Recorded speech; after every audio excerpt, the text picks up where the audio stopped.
Issue आपका कपिल के साथ भी हुआ था? नहीं, कपिल के साथ ऐसा इशू नहीं हुआ। आपके मैंने वो उस पॉडकास्ट में को सुनी है, वो जो नाराज़गी की वजह क्या बनी? नहीं, नाराज़गी की वजह नहीं। उसमें मैंने ये कहा था कि हमारे कुछ लोग जो मैं इंटरव्यू देता हूँ, मिसाल के तौर पे मैंने एक बात कही थी कि कॉमेडी नाइट कपिल का आइडिया आपका था, ठीक है। तो मैंने कहा जी कि हमने मिलके बनाया था, ठीक है। मतलब उसमें मस्ती गेट पहले मेरा शो चलता था, तो कपिल शर्मा जब मेरे पास आए हैं तो हमने बैठ के डिस्कस की है। तो उसने मुझे कहा कि पाजी आप ऐसा प्रोग्राम करना। जब बन रहा होता तो उस वक्त गुफ्तगू और तरह की होती है ना, राइट। तो हमने इस तरह करना, ये करना, वो करना। पाजी कह रहा है मुझे, हम दोनों भाइयों ने, आप मेरे साथ खड़े होंगे तो इस तरह होगा, ये होगा, फलान होगा। तो मैं कहता हूँ ठीक है। मुझे भी ये था कि मैंने कपिल शर्मा के साथ इंडिया में काम करना है, मेरे लिए ये क्रेडिट की बात है, ठीक है। अब शो जो बनना है उसके अंदर मैं मतलब उसका बनाने वालों में भी हिस्से में हूँ, तो बनाने वाले के हिस्सों में अगर नहीं भी हूँ तो कपिल शर्मा मेरे साथ मशवरा तो करता है ना। अब ये सारी चीज़ें जब चीज़ें बन रही होती हैं तो एक लाइटमैन भी कहता होता है ये मेरा शो है, हाँ जी, ठीक है। सारे उसको ऑन करते हैं, स्त्री वाला भी कहता है, प्रेस वाला भी कहता है मेरा शो है। जब शुरू हुआ तो मैं इसका हिस्सा था, मैं ये था। हर बंदा क्रेडिट लेना चाहता है, और क्रेडिट लेना अच्छी बात होती है और खुशी होती है बंदे को। ये छोटी खुशी किसको अच्छी नहीं लगती? बिल्कुल ठीक है। अगर इतना बड़ा शो कॉमेडी नाइट कपल, अगर मैं उसमें काम करके, चलो मतलब कुछ लोगों की जेलसी में ये बात आ जाती है, ये इस तरह की बात क्यों कर रहे हैं, ठीक है आपकी जेलसी में हो गया। अब आपकी जेलसी के लिए मैं ये भी मान लेता हूँ मैं उसका हिस्सा नहीं था, मैं शो में आया ही नहीं, आप खुश हो जाओ, आप खुश हो जाओ, ठीक है ना। दरहकीकत तो आप थे, दरहकीकत तो मैं था ना उसके अंदर। भाई वो मैंने आपने लंबी इनिंग्स क्यों नहीं खेली? मेरा ये बहुत इंपॉर्टेंट सवाल है। मैं वही करता हूँ। अच्छा, ये बात की बात है, ये जो आपने सवाल किया ये बात की बात है। प्रोग्राम उससे पहले मैं छोड़ के आ चुका था, छोड़ा नहीं था, बैन लग गया था पाकिस्तानी एक्टर्स के ऊपर, ठीक है। वहाँ पर पाकिस्तानी एक्टर्स के ऊपर बैन लग गया था, ठीक है, ठीक है, ठीक है। बैन लगने के बाद मैं नहीं गया, वरना उससे पहले मेरा आना जाना था। मैंने कॉमेडी नाइट बचाओ किया है, मैंने लाफ इंडिया लाफ किया है, फिर उसके बाद कॉमेडी नौटंकी थिएटर किया, कॉमेडी नाइट कपिल किया है, फिर कॉमेडी नाइट कपिल जो था पहले मैंने कलर पे किया, फिर मैंने सोनी पे किया, हाँ जी, ठीक है, दोनों चैनल्स के ऊपर किया। ठीक है। फिर जब मैं वापस आया तो उसके बाद वीज़ा मिलना बंद हो गया, फिर उसके बाद पाकिस्तानी एक्टर्स के ऊपर बैन लग गया, कशीदगी जो हो गई। उसके बाद फिर कोई भी नहीं गया, या तो ना कोई फलां बंदा गया जी, डमकान बंदा गया जी, तो कोई भी नहीं गया। जब कोई भी नहीं गया तो फिर मैं कैसे जा सकता था? ठीक है। अब ये सारी चीज़ें थी।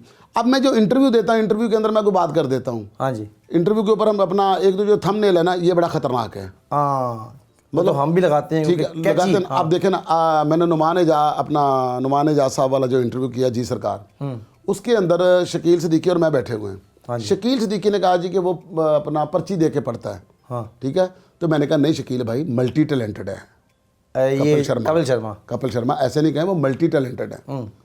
अब उन्होंने जो थंबनेल लगाया वो मेरे नाम से लगाया, नसीम विकी कहता है वो पर्ची पढ़ के लगाता है, ठीक है। ठीक। अब उसके बाद अगर मैंने किसी प्रोग्राम में कहा है, मैंने ये बात कही है कि जी इंडिया को जो हम थिएटर करते हैं वो नहीं आता। अब मैंने कौन सा थिएटर का, जो हमारा थिएटर होता है टिपिकल, जो हमारा टिपिकल थिएटर है। अब जो उनका रियल थिएटर है वो तो हमें आता ही नहीं। मतलब वो तो नसीरुद्दीन शाह साहब कर रहे हैं वहाँ पर, मतलब पंकज जी कर रहे हैं, मतलब वो लोग कर रहे हैं जहाँ जिनको आपको देखने की तमीज़ नहीं है। मतलब मेरे जैसे बंदे की अकल दंग रह जाए, वो बंदे थिएटर करते हैं। अब उस थिएटर की तो मैं बात ही नहीं कर रहा, मैं तो उस्मान पीरज़ादा साहब के थिएटर की बात नहीं कर रहा, वो नहीं आता किसी को यहाँ पर। मैंने इस थिएटर की बात की है जिसके अंदर ये कॉमेडी होती है। मैंने कहा ये थिएटर उनको नहीं आता, ठीक है। अब ये इस फिक्रे में और इस बात में कितना फ़र्क है? बहुत फ़र्क है, हाँ जी। अब हमारे बंदे जो हैं जब सोर्स बनते हैं, ताल्लुक़ बनते हैं, मिलना जुलना शुरू हो जाते हैं, जी, फिर वो क्लिप निकाल के देखो, कहते हैं जी देखो ये नसीम विकी ਤੁਹਾਡੇ बारे की गल्लां कर रहा है। उर्दू च लिखे है, नसीम विकी कहता है जी कपिल शर्मा तो पर्ची पढ़ के काम करता है। अब कहता है ये लिखा हुआ है। अच्छा, ये बात की थी शकील भाई ने, आपने इसकी तरदीद की थी? मैंने उधर बैठे बैठे हमने, आप जो इंटरव्यू निकाल के देख लेना।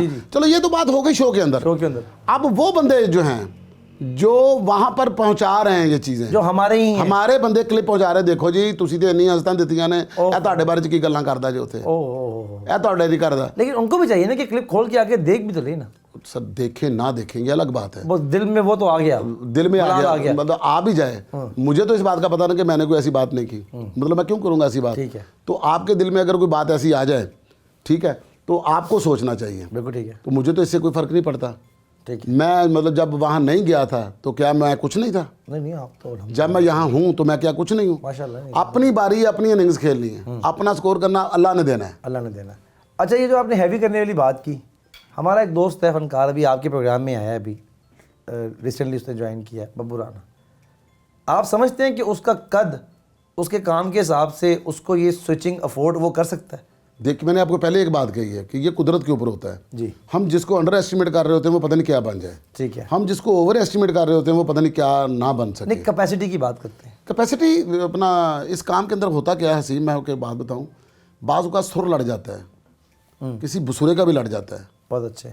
जब वो सुर लड़ जाता है ना, एक रात ही काफ़ी होती है, बहुत अच्छे। फिर वो आपकी सारी ज़िंदगी के लिए काफ़ी होती है।